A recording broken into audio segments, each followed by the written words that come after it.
losing him. He's lost a lot of blood. He's going into shock. Get me 10 units of AB blood. Oh, actually, no, you better make that typo. Well, no, maybe we should go with the B. Well, actually, maybe, which one? We're losing him. I don't know, pick one. Sir? Sir, are you all right? Huh? Oh, hi. Yeah, sorry. I'm here to donate some blood. Oh, all right. Just have a seat over there and the nurse will be right with you. Okay, thanks. Dr. Davis, telephone, please. Dr. Davis, telephone, please. I've come here to this clinic to donate some blood, but there's something I'm curious about. Have you ever wondered why they use all those letters to describe our blood? I mean, what makes A blood different from O or B? And why is it so important that doctors know what kind of blood we have? Well, it's taken centuries for us to unlock the secrets of our blood, and we've learned some hard lessons along the way. For instance, we once believed that illnesses were caused by bad blood. So to make people well again, we would drain the offending blood from their body. As you've probably guessed, this procedure wasn't very successful, and for a couple of good reasons. First, here's how much blood is flowing through the average adult body, about 5 liters. Now, if you were to lose a liter or more of your blood, you'd start to suffer from a condition known as shock. When you lose a lot of blood, your body can become starved for oxygen. If that blood isn't quickly replaced, you can fall into a coma and die. And that's what happened to a lot of those early patients who had their blood drained. They died. Now, in one respect, those early blood-draining doctors were correct. A lot of infectious diseases are carried by our blood. But what they didn't know is that our blood also carries the cells we need to fight those diseases. Our blood can be divided into 2 main components, red cells and plasma. It's the red cells that give our blood its color, but their main function is to carry oxygen to our tissues. Now, if you remove all the red cells from your blood, you're left with a yellow fluid. That's the plasma. And it's here in the plasma that you find the cells that help you fight infections. Now, the discovery that blood was required to fight disease gave the early doctors a new idea. Why not just transfer some blood from a healthy person into the body of a sick person? Well, sometimes this procedure actually helped, but in most cases the result was, well, fatal. What they didn't realize at the time is that not all blood is created equal. You see, a little further along in history, we discovered 2 special proteins on the surface of our red blood cells. They're called antigens, and we labeled them A and B. Then we discovered that some people's red cells have only the A antigen. Some have only the B antigen.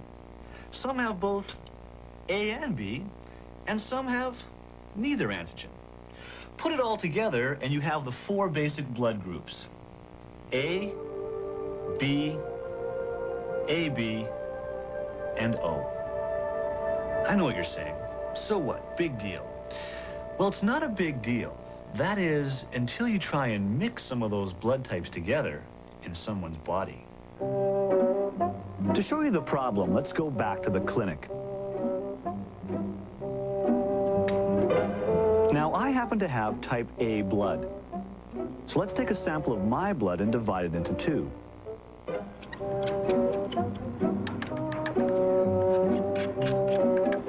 To the first sample, we'll add a solution containing plasma from type A blood, the same blood type as mine.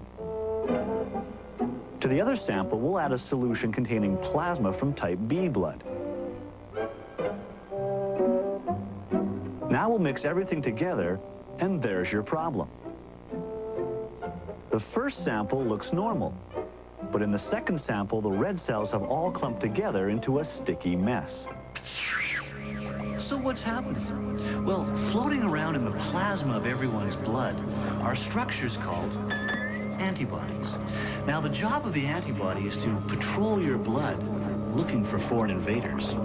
So suppose I have type A blood, but I get injected with type B blood. When my antibodies see these B antigens, they think this cell is an intruder. So they latch onto it and sound the alarm. And as the intruding red cells and the antibodies collide, they stick together and form a clump.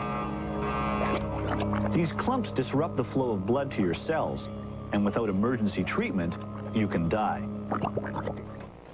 Today, we prevent this problem by cross-matching a sample of the donor's blood with a sample of the patient's blood.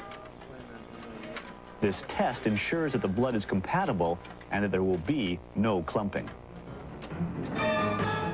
However, sometimes in an emergency, we don't have time to cross-match the blood before it has to be transfused. In this case, we have a backup plan.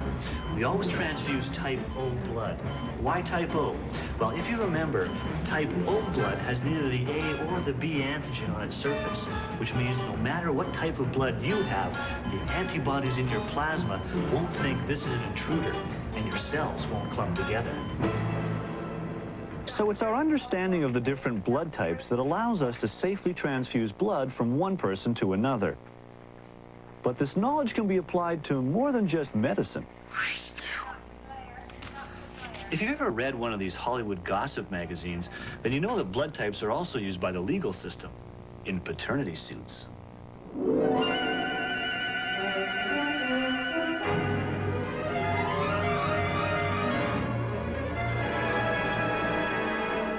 All children inherit their blood type from their parents.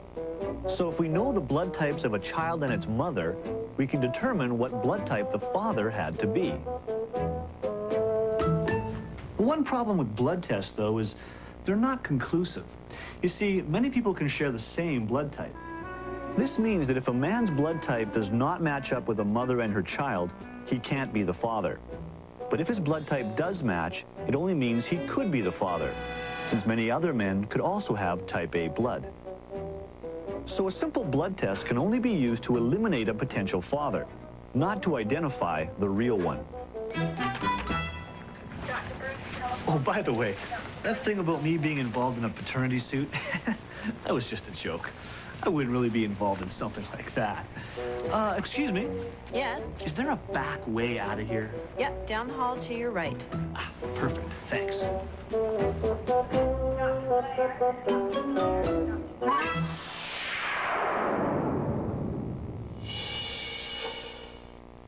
A and B. Now, we discovered a little later, I'm making stuff up. I'm making it up. Put it all together, and you have the 4 basic blood groups. A, B, C, D, D, E, F, and G.